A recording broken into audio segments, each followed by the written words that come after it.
Naimbag ni Aldaw Kenya yung aming kakabsat and welcome sa Usapang Tito Manny. Habang nag-chill po tayo sa ating long weekend, yung iba ay nagko-commemorate at nagse-celebrate ng Holy Week at ngayon ay Sabado de Gloria. Sa inyo namang hindi naniniwala sa Holy Week, ingat lang po, tuloy lang ang bakasyon, pero dapat po may mga panangga tayo dahil sobra po ang init ng panahon. So daanin na lang po natin sa tawa. Ngiti-ngiti na lang po tayo kasi tayong mga pro-BBM, we can afford to smile, to laugh even. Pero yung kabilang kampo, hindi po nila kayang tumawa dahil stress na po sila. At sila ang nagiging cause ng katatawanan. Nagiging katawa-tawa na lang po ang mga galawan ng mga DDS. So for today's episode, reaksyonan ko po yung mga katawa-tawang galawan ng mga DDS. Marami na po sa atin ang nakapanood ng pagluluksang political ad ni Amy Marcos, yung pong itim. Hindi ko talaga maubos maisip kung bakit itim ang kanilang piniling kulay. Sa bagay, sabi naman ni Amy Marcos, si Sara Duterte daw ang may idea na gawing itim yung kanilang pinaka-tema ng political ad ni Amy Marcos. Sunod naman si Amy. Akala ko ba matalino si Amy Marcos? Akala ko ba may sarili siyang paninindigan, may sarili siyang paniniwala? Hindi nga ba? Gusto niyang i-overshadow si Pangulong Bongbong Marcos. Gusto niyang ipakita sa atin, lalo na sa mga Ilocano, sa mga loyalista, that she is better than Bongbong Marcos. Pero sa nakikita nating galawan ni Amy Marcos, wala na po, palubog na si Amy. Tandaan ninyo, ang pagtatraidor sa pamilya ay wala pong magandang idinudulot. So, itong political ad nila, yung sinasabi nilang nagluluksa daw ang bayang Pilipinas dahil daw sa mga kaganapan at sa mga nangyayari sa ilalim ng gobyerno ni President Bongbong Marcos. Meron pong Lenten message si Senate President Chis Escudero. Sabi po ni Chis Escudero, huwag tayong magpadala sa mga propeta ng kadiliman. Senate President Chis Escudero on Thursday, April 17, urged Filipinos not to give in to fear-mongering and divisive rhetoric, saying the true message of Easter is one of hope, not despair. O umpisa pa lang, patama na agad dito sa black tandem ni Amy Marcos at ni Sara Duterte. Sabi pa niya, huwag tayo magpadala sa mga propeta ng kadiliman na nagsasabing itim at hindi makulay at maliwanag ang bukas. Escudero said in his Lenten message in what appeared to be a veiled response to a recent political ad by Senator Amy Marcos and impeached Vice President Sara Duterte. The controversial ad, which aired ahead of Holy Week, featured the two officials dressed in black and painting a grim picture of the country, with Duterte declaring itim ngayon ang kulay ng bansa. Sa gutom at krimen, nagluluksa. Pero ang alam ko lang pong pagluluksa ngayon ng taong bayan ay yung pong pagpanaw ni Asia's Queen of Song Pilita Corrales na sinundan ng ating nag-iisang superstar na si Nora Honor. Yun, talagang nagluluksa po ang bayan. Pero sa sinabi ni Sara Duterte na sa gutom at krimen, nagluluksa, mag-research po tayo. Mina-mind condition tayo nitong reyna ng kadiliman na si Sara Duterte. Tandaan nyo po hindi po sa akin galing, kundi kay Sara Duterte mismo na siya ang presidente ng impyerno. Hindi na po yan matatanggal. Hindi na po natin maaalis yan. Kanyang-kanya po ang titulong yan at walang gustong makipag-away sa kanya sa titulong yan. Sara Duterte, iyong-iyo ang titulo ng presidente ng impyerno. Para nga naman pagdating ni Digong doon, ni Amy Marcos at ng mga DDS, doon kanila sasambahin ang presidente ng impyerno dahil hindi ka magiging presidente ng Pilipinas. Sabi pa ni Amy Marcos, gutom na ang sikmura, gutom pa sa hustisya. Ginigipit ang hindi kaalyansa. Porke hinahabol ng gobyerno ngayon yung mga fake news peddlers na mga DDS, porke sinampahan na ng kaso si Harry Roque at si Maharlika at tinutugis na ang mga may atraso sa taong bayan katulad nung confidential queen na hindi o ayaw ipaliwanag kung saan napunta ang pera ng bayan. Come to think of it, di ba nangihingi pa nga si Sara Duterte ng 100 billion nung siya pa ang nakaupo sa DepEd. Naku, isipin nyo na lang. Kung yung 125 million in 11 days na ubos niya, yung kayang 100 billion, ilang araw niya kayang uubusin yun. Pasalamat tayo sa Diyos na hindi niya pinahihintulutan ang kasamaan na maghari sa bayang Pilipinas.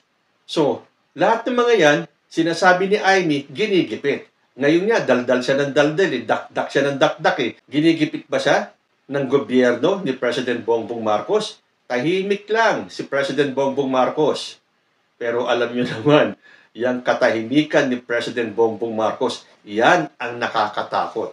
So, sorry ka na lang, Amy. Nasa alyansa ka na, lumipat ka pa. Pumunta ka pa dyan sa kampo ng kadiliman. Kumbaga, meron tayong kasabihan na, ano ba yon? Nasa kutsyon na, lumipat pa sa banig or sa sahig, something like that. Tuloy ko po. Escudero, without naming names, emphasized that Holy Week is a time for reflection, forgiveness, and unity, not for deepening political divides. Ito ang panahon upang isantabi muna ang anumang hidwaan, panggagamit, panlalamang, pagkakaiba ng pananaw at ang politika na madalas naghahati sa atin. Kapwa muna bago ang sarili. Halatang-halata naman itong si Amy Marcos. Pang sarili muna. Kumbaga yung kanyang political survival. Dahil sa nangyayari ngayon, wala na po. Lubog na si Amy Marcos. Sabi pa ni Escudero, he also reminded the public not to lose sight of what Easter stands for. Ang liwanag at pag-asa ng mensahe ng muling pagkabuhay at huwag nating payagan at hayaan ang sinuman na nakawin at bawiin ito sa atin. Lalo na yung mga nagsasabi na madilim, nagluluksa, nakaitim ang bansa natin ngayon. Yan po ay napakalayo sa katotohanan. At ang maniniwala lang dyan sa political campaign ad ni Amy Marcos ay ang mga alipores ng presidente ng impyerno. So kawawa naman si Amy Marcos, no? Ang pinapakita niyang imahe sa ating mga Pilipino ay siya ay matatag, matapang, at siya ay laging nasa tama. Para sa kanya, laging mali ang ating presidente. Kapatid pa niya yan, ha? O kapatid niya ba? Pero dito, kitang-kita naman natin. Baw siya. Yuko ang kanyang ulo kay Sara Duterte. Political ad campaign niya, pero ang nasunod si Sara Duterte. Bakit? Bakit? O bakit? So, paano kaya yan sa 2028? Ang daming nagsasabing magiging Sara-Amy tandem daw. Abay, alam nyo, dapat, nung palang 2022, ginawa na ni Amy Marcos yan. Pero dahil alam niya na wala siyang tsansang manalo kung siya ay tumakbong vice president ni Sara noon, or siya ang naging presidente, si Sara ang VP, nag-iingay muna sila. Ngayon, maingay ang pangalan ni Amy Marcos, although in a negative way, a very negative way, paano pa magkakaroon ng Sara Amy in the first place? Hindi naman po mananalo si Sara sa 2028. Yan ay kung makakatakbo pa siya. Ngayon, paano yung sinabi ni Harry Roque na si Robin Padilla na daw ang magiging running mate ni Sara Duterte as Vice President, si Robin Padilla? Ibig sabihin, kakalabanin ni Amy Marcos si Robin Padilla, nagpa-endorso pa nga siya kay Robin. Nakita niyo yung political ad ni Amy sa ni Robin? At meron ba kayong napansin? Nakasentro po yung ad sa panliligaw ni Amy Marcos sa mga taga Mindanao. Dahil alam ni Amy Marcos na wala na siyang pag-asang manalo at makakuha ng boto ng mga loyalista. So doon sa ad nila ni Robin, kung napanood nyo, subukan nyo hanapin sa YouTube, yun daw pangalan ni Amy Marcos, yung Amy ay may kahulugan pala sa Mindanao. Aba, biglang nagkaroon ng kahulugan ang pangalan ni Amy sa Mindanao. Yung I daw ay infrastruktura, yung M, modernisasyon, yung E, elektrisidad, at yung isa pang E ay ekonomiya. Teka muna, re-electionist itong si Amy Marcos. Bakit nung kanyang term, hindi niya ginawa itong mga to? Dapat nag-concentrate na siya sa Mindanao. Noon pa lang nakaupo siya. Isinulong na dapat niya yung infrastruktura, yung modernisasyon, yung ekonomiya, at yung elektrisidad. Bakit ngayon ka lang mangangako, Amy Marcos, sa mga taga Mindanao? Talaga mga politiko, no? Nung nakaupo sila, wala naman silang ginagawa na pwede naman nilang gawin. Ngayon na sila itatakbo muli, yan ang ginagawa nilang campaign promise. So, nakasentro si Amy sa Mindanao dahil wala na siyang pag-asang makakuha ng boto dito sa Luzon, lalong-lalo na sa Ilocos Region. Dahil dyan po sa Ilocos Region ay minumura na po talaga si Amy Marcos. Meron po akong nabasang post galing kay Yayam Dizon. Sabi dito, ito ang sample ng mga komento ng mga Ilocano sa interview ni Manang Amy sa Bombo Radio sa Norte. Translated na sa Tagalog. Babasahin ko po sa inyo kung gaano nakagalit ang mga Ilocano sa kanya. Ito po translated na, ito po ay Tagalog na. Nasisiraan ka na ng bait. Ipinapahiya mo ang mga Ilocano. Ikakahiya ka din namin. Tingnan natin kung may boboto pa sa iyo dito sa Ilocos. Di ka naawa sa kapatid mo? Kung murahin nila, insultuhin nila at siraan ng mga salitang di malamon ng aso, traidor ka. Nakalimutan mo na bang pinagbantaan nila na ipapapatay ang mga sarili mong kadugo? Hukayin nila ang apo sa libingan at itapon sa dagat. Ito pa isa. Binastos mo at sinira mo ang Solid North. GAGO ka. Kahit Marcos ka, di ka namin iboboto. Buti kung may mukha ka pang ihaharap dito sa Ilocos. At marami pa po yan. Dito na lang sa comment section ko inilalabas ng mga Ilocano ang galit nila kay Amy. Kaya nga naman dun sa political ad niya with Robin Padilla, ang nililigawan niya ay ang mga taga Mindanao. Sana naman maipanalo siya ng mga taga Mindanao. Dahil may mga comments din po ako natatanggap na sila ay taga Mindanao pero never nilang iboboto si Amy Marcos. Sana kaya pupulutin si Amy Marcos sa eleksyon?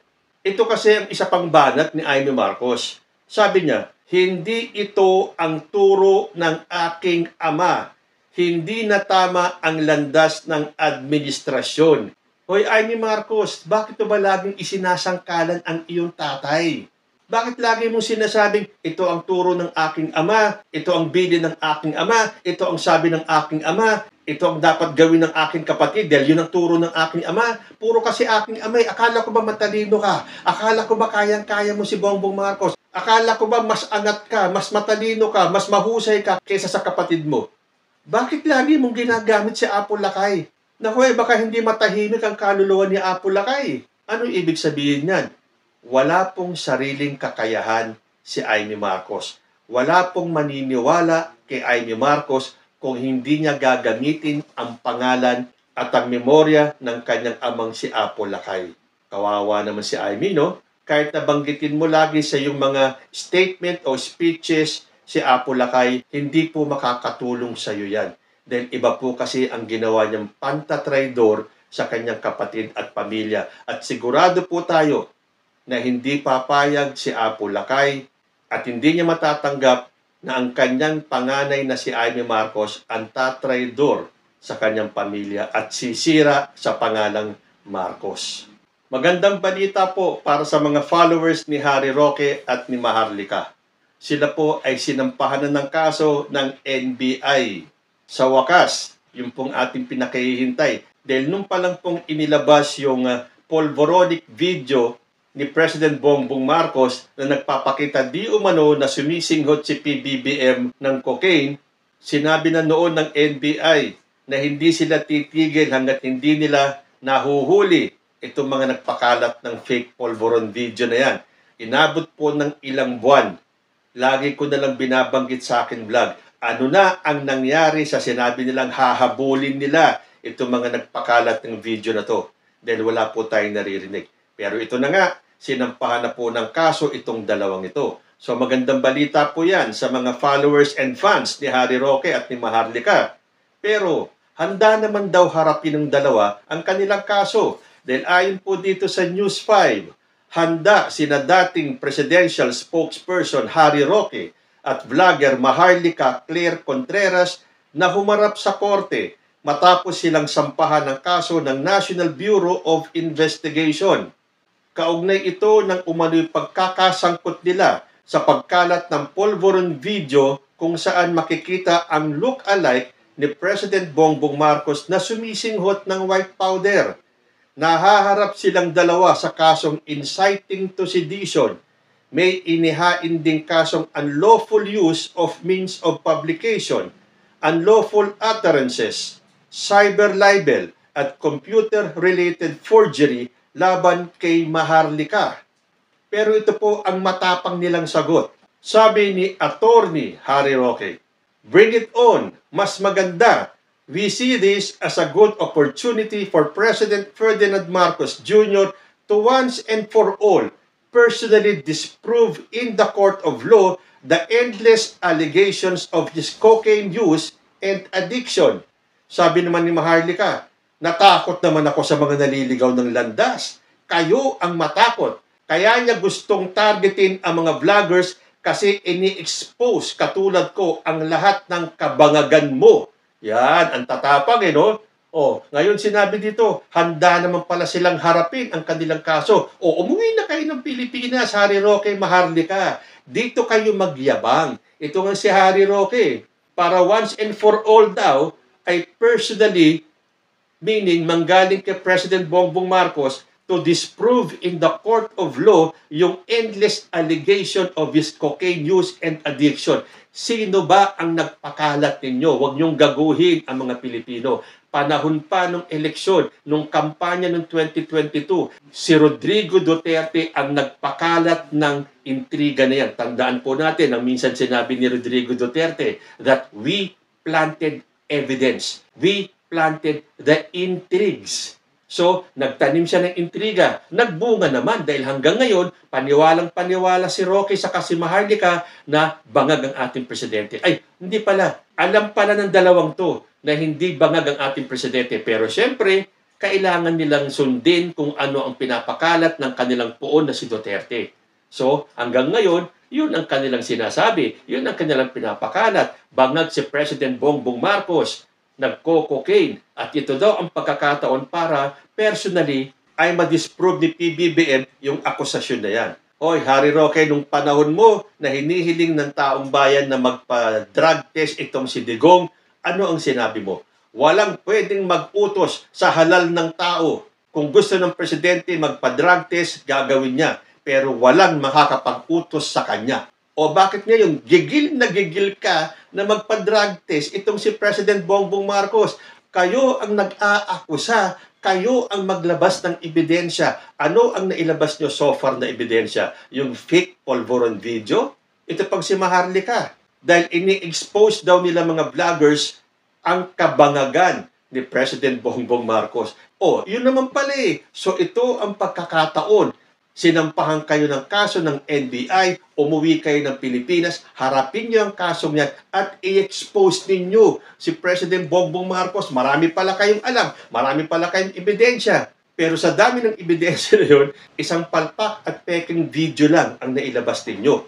Kaya nakita ninyo, halos araw-araw may nilalabas na video itong si Harry Roque. Kesyo wala daw kwenta ang sinampang kaso sa kanila ng NBI. Kesyo wala naman daw sedition sa kanilang sinabi. Kesyo yung ayuda daw na dapat sa taong bayan ay ibinubulsa ng mga opisyal ng gobyerno na tinatarget daw ng gobyerno ang China. Nakita ninyo kung gaano katuta itong si Harry Roque ng China? Talaga ipaglalaban niya ang China tulad ng pakikipaglaban niya para kay Rodrigo Duterte na nung una, way back 2016, ay kinakampanya pa niya na wag daw iboto si Rodrigo Duterte dahil ito ay self-confessed murderer, isang mamamatay tao. Wag nyo daw iboto itong si Rodrigo Duterte dahil siya ay aminadong mamamatay tao. Tapos ito namang issue sa ICC kung saan pinagpipilitan nilang mga DDS kasama na si Harry Roque na mali ang ginawa ng gobyerno ni PBBM. Pero sabi po dito sa abogado.com.ph, a 2011 tweet from lawyer Harry Roque hailing the Philippines' membership in the International Criminal Court has come back to haunt him after he appeared in The Hague to defend former President Rodrigo Duterte on charges of crimes against humanity. Netizens have been reposting and adding fresh replies to the tweet where Roque welcomed the Philippines' membership in the tribunal. Sabi ni Harry Roque noong August 16, 2011, at long last, the Philippines to be a member of ICC, despots murderers, torturers, beware. Tapos ngayong nasa ICC si Digong.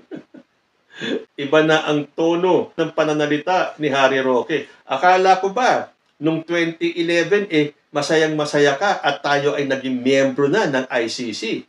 Binalaan mo pa ang mga mamamatay tao, mga torturers, mga despots na mag-ingat-ingat dahil miyembro na tayo ng ICC. O bakit iba na ngayon, Harry Roque? So, paano tayo maniniwala sa taong to? Tingnan nyo nga ang itsura ngayon ni Harry Roque sa kanyang mga video clips. Sabi nga ng maraming netizens, mas mukha pang ang addict itong si Harry Roque. Tingnan yung mukha niya ngayon. Stress na. Kunyari, ang tapang-tapang niya. Kung makapagsalita siya, dahil wala naman siya sa Pilipinas, tulad ni Maharlika, ang tatapang nyo lang bumatiko sa gobyerno, wala namang kayong lakas ng loob humarap dito. So hanggat hindi kayo umuwi ng Pilipinas at pangatawanan ninyo yung mga pagbibintang ninyo at akusasyon, katulad nyo na lang may tama sa utak ang maniniwala sa inyo. At sino ba yung mga yon? Yung mga madaling mauto ayon sa isang pag-aaral.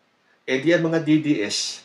Sabi nga ng isang netizen, Roque's wish was granted. Yun nga, yung sinabi niyang mag-ingat daw itong mga mamamatay tao. Sino ba ang nasa ICC ngayon? Di yung kanyang Panginoon na si Digong.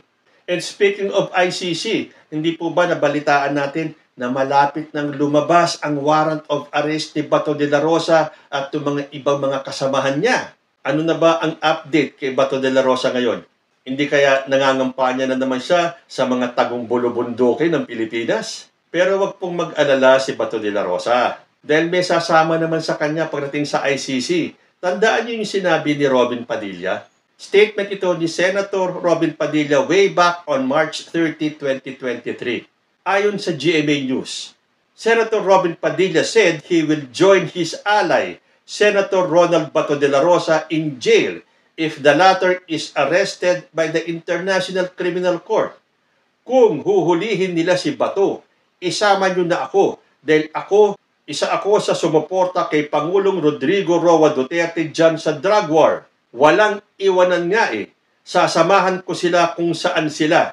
Total, sanay naman tayo sa kulungan. Sa abroad pa, nako, masarap pagkain doon. Okay yun.